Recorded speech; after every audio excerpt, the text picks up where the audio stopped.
Quezon City University.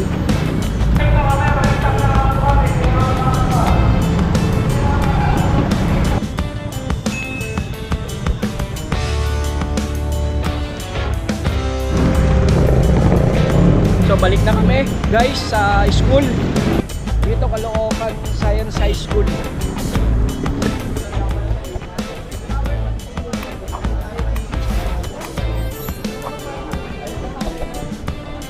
Ano, kamusta? Vlog na siya. Ha? Bakit ito hindi? So, kamusta po kayo? Isang umagang kay ganda po sa inyong lahat. At sa lahat po ng mga OFW, saan man sulok ng mundo, mga naninirahan po sa Visayas, sa Luzon at sa Mindanao. Ganun na rin po sa mga nakatira sa Amerika, sa Europe, sa Middle East, tsaka sa Asia. Kamusta po kayo?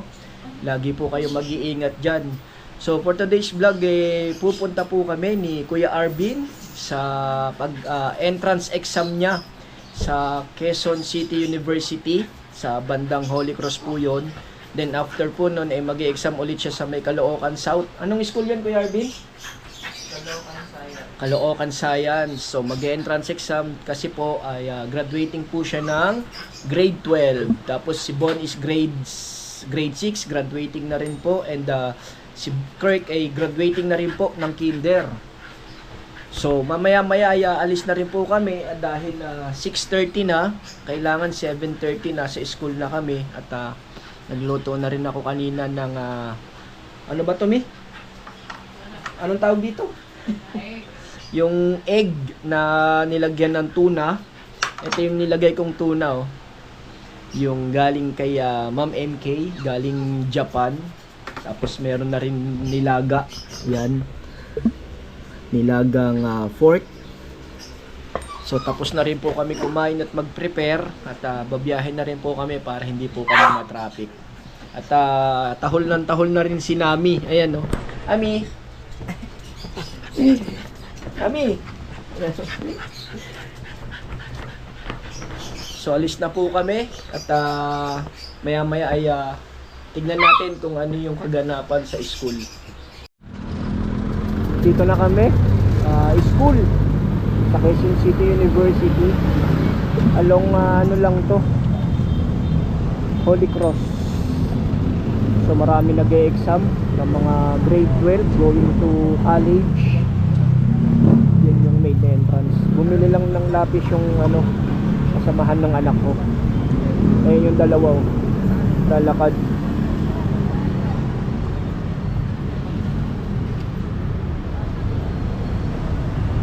Yun, si RD.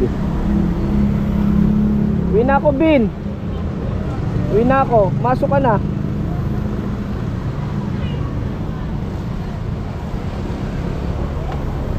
So, uwi muna tayo.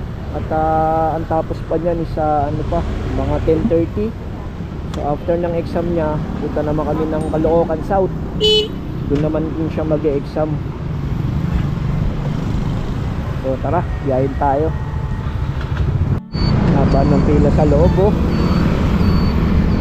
Pero ang schedule ng exam niya 8:30.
So guys, kain muna kami at 1 PM pa ang exam ni Kuya Arvin. Order namin yung pork chop, garlic rice, tsaka chick silog. Dahil kumakain.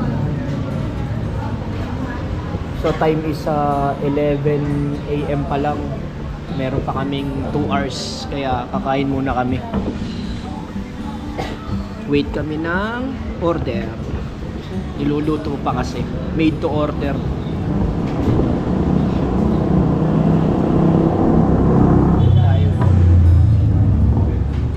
Oh, kuya, kunin mo. So, ito yung pork chop. Kasi ito yung chick silog. Tapos meron garlic.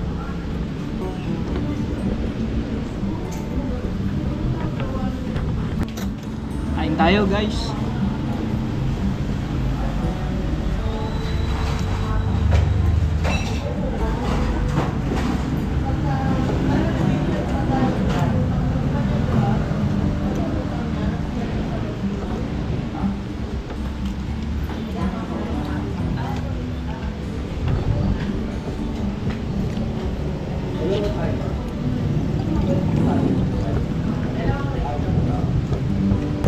So balik na kami guys sa school, Caloocan Science High School. Kasi doon sa Caloocan North, Caloocan Science Technology. Sa may malapit sa Saranay. Dito Caloocan Science High School. Tapos na kami kumain.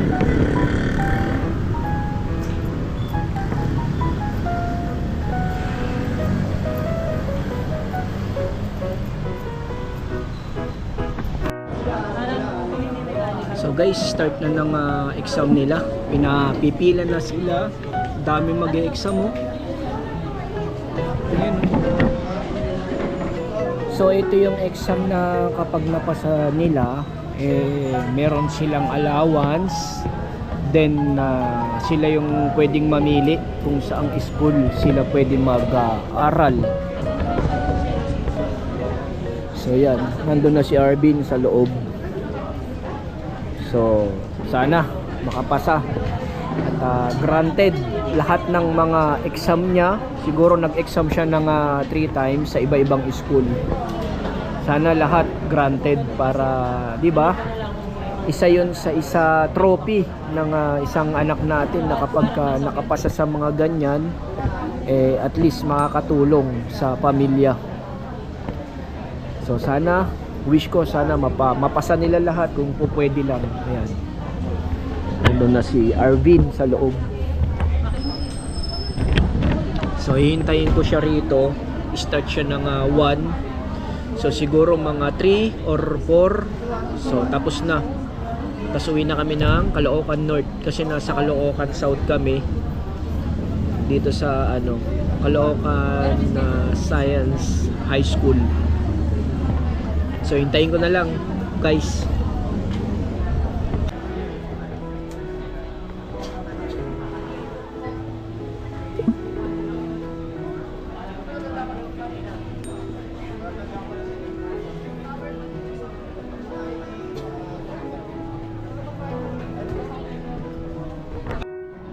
Ayan na sila guys oh. Ano, kamusta? Vlog na siya. Ha?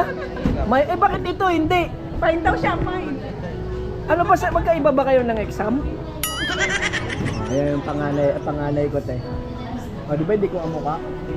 Namukha ng wife ko yan. Ayan sila ate. Si ate, anong name mo te? Dina. Dina? Si ate? Anong name mo daw? Mabel. Mabel, tsaka si Dina. Tapos siya yung anak niya, tapos ito yung anak ko. So pare-pares kaming, kasi ate taga Bulacan kasi. Si ate taga Bagong Silang ba? Hindi, taga Barracks. Taga Barracks, Malaria, pero Caloocan North din. Ayan. Mga tapos na mag-exam. So uwi na rin kami dahil 4:30? 4:30 na ba? 4:30 na tapos. Haba na pinag-usapan natin eh. So uwi na kami at medyo malayo pa yung biyahe.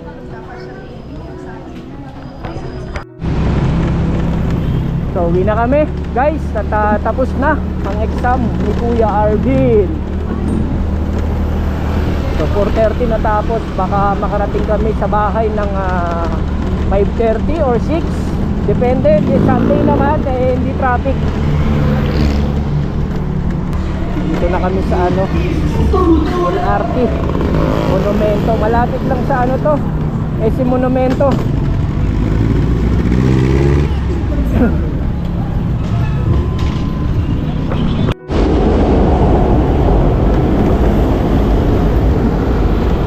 Ito yung 10th Avenue. Bilihan ng mga piyesa ng motor. Dito bilihan ng piyesa ng motor din.